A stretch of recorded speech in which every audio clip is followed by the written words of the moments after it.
Hello, and welcome to my channel.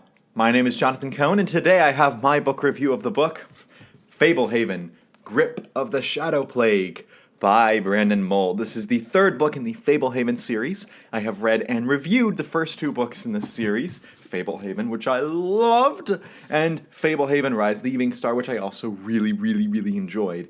And this series is just so special to me because it feels like a perfect blend of Harry Potter and Chronicles of Narnia.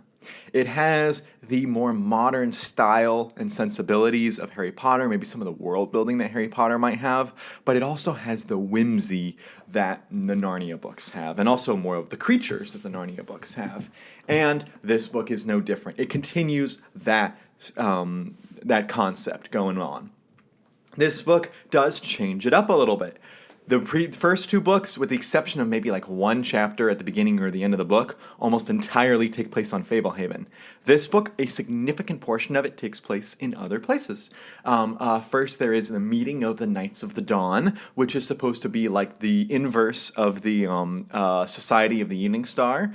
And then there's also the Lost Mesa, which is another preserve for the magical creatures, kind of like Fablehaven is. And so this book has a little bit of variety to it, which I think is a very smart move. The first book is just about introducing you to Fablehaven. The second book is about introducing you to the threats to Fablehaven. And now the third book is expanding the world. And so I think that this is happening just perfectly done. I think that Brandon Mull is handling this series exactly as it should. Also, this series is getting a little bit more darker and is dealing with some heavy themes and is dealing with some difficulties and some, it's each book has had like dire threats for the characters. Like if they don't solve it, they could all die. But it seems like each book it's getting more palpable, it's getting more realized. The innocence of the characters is starting to wane, and so they're starting to see all the dangers in real life. And so I think that it's just moving along exactly as it should. The Knights of the Dawn were an interesting addition. I really liked them. They were complex enough that it seemed like Brandon Mull is creating his own thing. But they also, like as I said, in a lot of like the world building, it felt like a Harry Potter type thing. It felt like something they would use in Harry Potter. So in that sense, it fits the tone real well. And it also wasn't so complicated that I didn't understand what was happening. And then also the Lost Mesa, just where Fablehaven is like on the plains, and it's got maybe some hills, and it's got some trees and grass, and it's very much like I don't know the exact location. Maybe they said it, but it feels like the Fablehaven is more of like the Midwest, whereas the Lost Mesa is solidly in the desert in Arizona. But it's just really fascinating to see how all the creatures that are at the Lost Mesa, and also to see how our characters have to respond to the different environment and the different types of creatures, and also the MacGuffin of this book I think is really nice. I think that it's a really good, solid MacGuffin. There's also a new character named Gavin who serves as like a companion in the book to Kendra as Kendra is going off on these adventures. Seth stays back at Fablehaven, but don't worry about Seth. And so Gavin is with Kendra, and not only is he just like a cool friend and change of pace, he also in a very light way serves a will they won't they type thing in the book, and I'm like ooh this is so interesting. So I thought their dynamic was cute. And then Seth also has a great story in the book.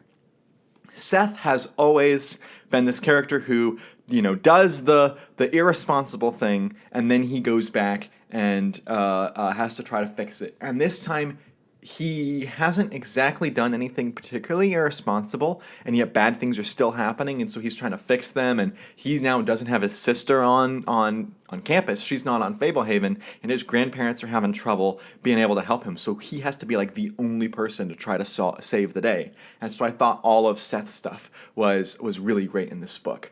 And then, of course, I loved the centaurs in this book, which were really cool. And the Nipsies, the Nipsies were so cool. The Nipsies were so fun to read about. They're particularly in the first chapter, but they're also in a few other chapters. But the Nipsies were really fun. There's also a character who, if you've been reading the series, you know who this character is. And I almost squealed when this character showed up because I was like, oh, you brought that character in, that's so cool. And then that character led another character to show up because, like, if you get him, you also get this other character. And when she showed up, I was like, oh, yay, I've been wanting you to show up. So there was some cool wish fulfillment stuff in this book where characters got to be reunited, and I thought that was really cool. And there's also some dark stuff with the end of this book. This is a bittersweet ending. It is they don't all die, but somebody dies. And that's a pretty bold stroke for a middle grade book like this. So, again, I mean, Harry Potter did the same thing, so I don't know why I'm so surprised. But anyway, I thought that this was just another excellent book in the series, another knock out of the park. I'll give it like a 9 out of 10. Like, it really is just firing on all cylinders. Now, if I had to give an honest opinion, I think the first Fablehaven book, the simplicity of it, the creativeness, the awe and wonder of it is my favorite of the three.